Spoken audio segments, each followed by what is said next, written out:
خلفائے راشدین lecture number 7 موضوع حضرت عمر فاروق رضی اللہ تعالی عنہ۔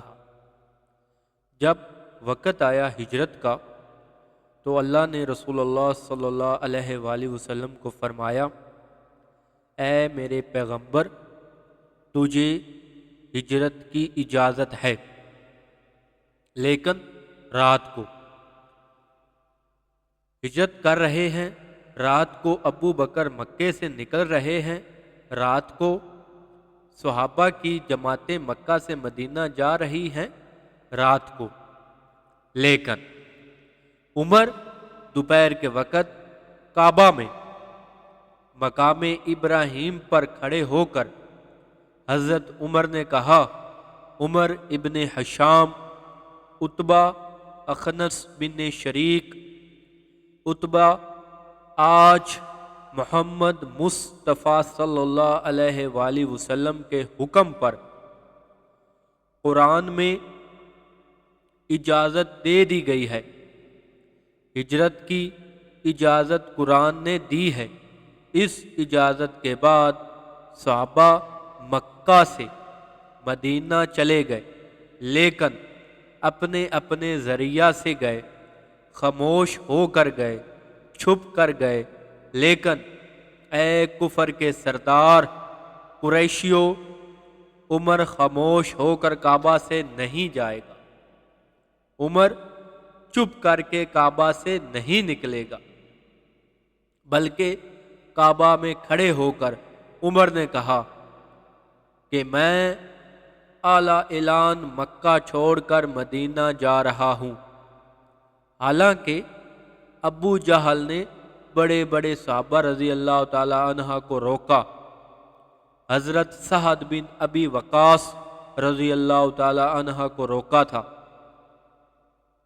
سعد بن ابی وقاص کی شادی کو 1 سال ہوا تھا اور ان کا ایک بچہ تھا اور بیوی ہے۔ جب یہ ہجرت کرنے لگے، ابو جہل نے بیوی کو پکڑ لیا، بچے کو پکڑ لیا اور کہا، یہ لڑکی مکے کی ہے، مکے میں رہے گی، یہ بچہ مکے کا ہے، مکے میں رہے گا۔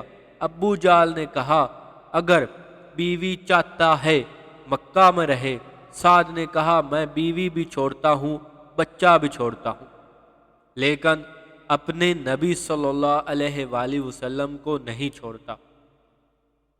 سعد کے بچے کو روک لیا۔ حدیث میں آتا ہے کہ جب سعد بن ابی وقاص مدینہ پہنچے تو وہاں حضور نے دیکھا کہ حضرت سعد رضی اللہ تعالی عنہ پریشان ہیں۔ حضور صلی اللہ علیہ وآلہ وسلم نے فرمایا، سعد کیوں پریشان ہو؟ فرمایا، میری بیوی اور بچہ مکے میں ہے اور میں نے بیوی اور بچے کو چھوڑا تھا، کملی والے تجھے نہیں چھوڑا۔ حضور نے فرمایا، اگر تو نے اپنے نبی کو نہیں چھوڑا تو گویا کہ سارے جہاں کو نہیں چھوڑا۔ چند دنوں کے بعد حضور نے ایک قاصد بھیجا، اس کے سالے کو کہہ بھیجا، وہ ان کے بچوں کو لے کر مدینے میں پہنچا۔ میرے بھائیوں، یہ حال ہے، مکے سے کوئی نکل نہیں سکتا۔ ان حالات میں جب بیوی کو بھی روک لیتا اور بچوں کو بھی روک لیتا۔ حضرت سراقہ بن جاسم حضور صلی اللہ علیہ وآلہ وسلم کے تعاقب میں چلے، جو انعام کے لالچ میں تھے۔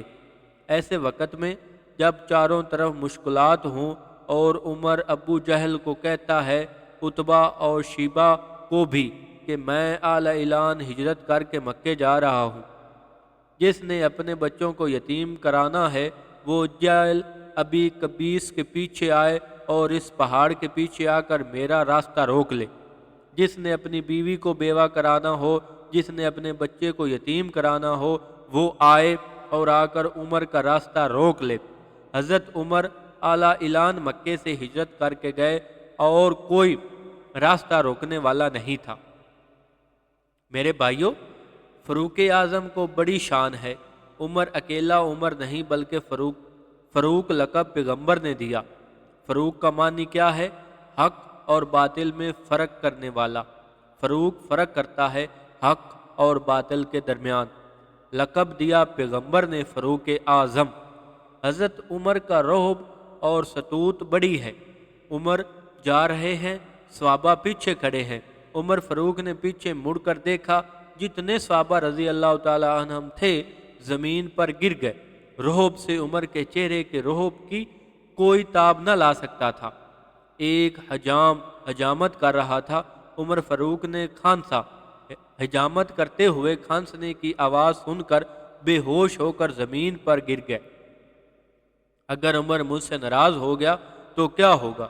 فاروق اعظم نے اسے اٹھایا اور کہا، گھبرانے کی ضرورت نہیں۔ جب فاروق اعظم خلیفہ بنے، صحابہ کو عمر فاروق نے خطبہ دیا اور عمر نے کہا، لوگو تم پریشان ہو کہ میں سخت ہوں۔ میں نبی کے دور میں سخت تھا تو میری سختی کو رسول اللہ صلی اللہ علیہ وآلہ وسلم نے پسند کیا تھا۔ میں ابو بکر کے دور میں سخت تھا کیونکہ ابو بکر نرم تھے اور میں سخت تھا۔ نبی نرم تھے اور میں سخت تھا، میری سختی کو انہوں نے پسند کیا تھا۔ لیکن اب میں خود حکمران ہوں، یہ نرمی بھی مجھ میں آ گئی ہے۔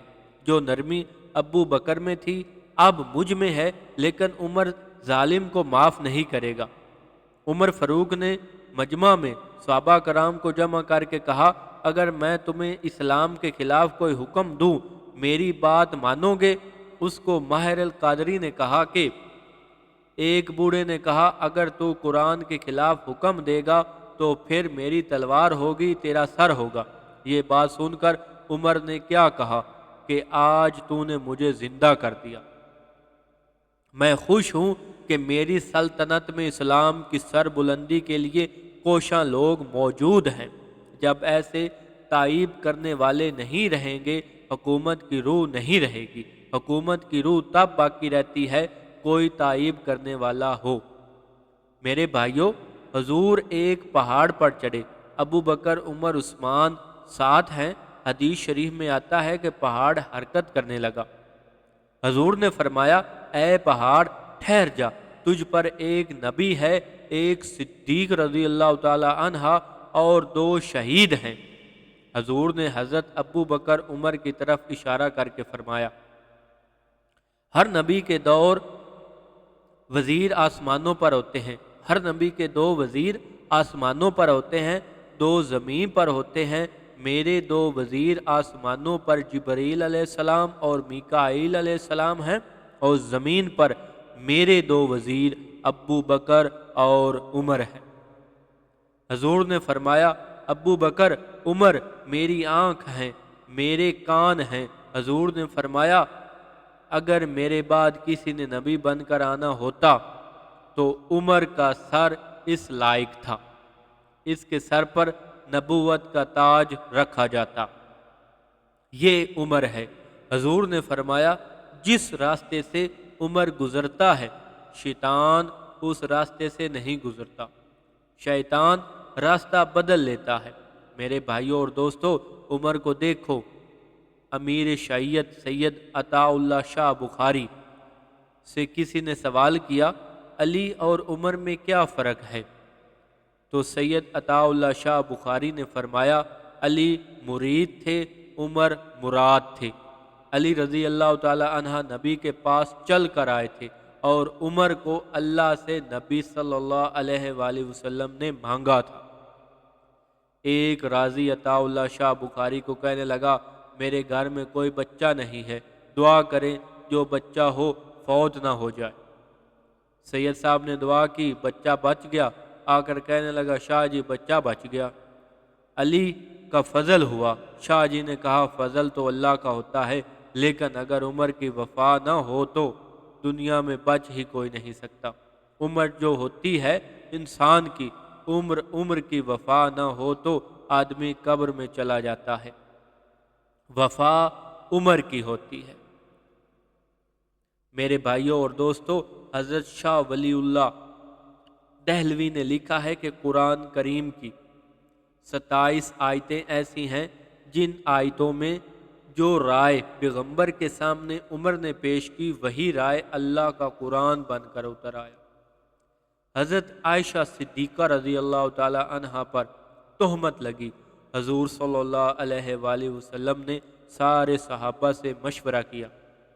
کسی نے کہا کہ تحقیق کرو، کسی نے کہا فلاں سے پوچھو، لیکن عمر نے مجمع میں کہا، اے اللہ کے رسول، جو خدا آپ کے جسم پر گندی مکھی نہیں بیٹھنے دیتا، وہ آپ کے بستر پر غلط عورت بھی نہیں آنے دے گا۔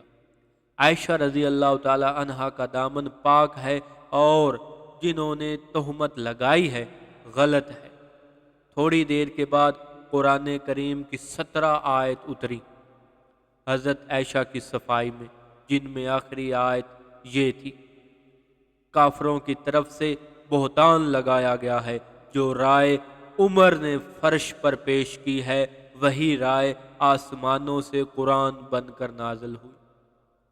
شاہ ولی اللہ رحمت اللہ علیہ فرماتے ہیں کہ خلیفہ راشد کا سینہ وحی الہی کے مشابہ تھا۔ خلیفہ راشد کی سوچ نبوت کی سوچ کی آئینہ دار تھی۔ خلیفہ راشد کا سینہ وہی بات قبول کرتا ہے جو اللہ کی طرف سے وحی نازل ہوتی ہے۔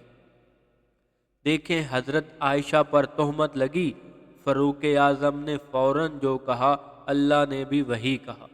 فاروق اعظم کے دل میں خیال آیا، حضور کے سامنے عرض کیا، یا رسول اللہ، میرا جی چاہتا ہے کہ مقام ابراہیم جہاں حضرت ابراہیم علیہ السلام کے پاؤں کے نشان ہیں، میرا جی چاہتا ہے کہ میں یہاں 2 رکعت نماز نفل ادا کیا کروں طواف کعبہ کے بعد، کہ حضرت ابراہیم علیہ السلام نے کعبہ بنایا، شرک کی بنیادیں اکھاڑ دی۔ میرا دل چاہتا ہے کہ جب میں عمرے سے فارغ ہوں یا طواف کروں تو یہاں 2 رکعت ادا کروں۔ حضرت عمر کو حضور نے فرمایا کہ میری مرضی نہیں ہو سکتی، یہ اللہ کی طرف سے ہے، میں اپنی مرضی کیسے کر سکتا ہوں؟ بس یہ بات ابھی ختم ہوئی کہ اسی وقت اللہ کا قرآن اترا۔ جو رائے عمر نے پیش کی ہے وہی رائے اللہ تعالیٰ نے قرآن میں اتار دی۔ جب کوئی طواف اور عمرہ سے فارغ ہو یہاں 2 رکعت نفل ادا کرے۔ جو رائے عمر رضی اللہ تعالیٰ عنہ نے پیش کی وہی رائے اللہ تعالیٰ کا قرآن بن کر آیا۔ اس سے آگے ہم اگلے لیکچر میں شروع کریں گے۔ یہیں پر اس لیکچر کو ختم کرتے ہیں۔ اللہ حافظ۔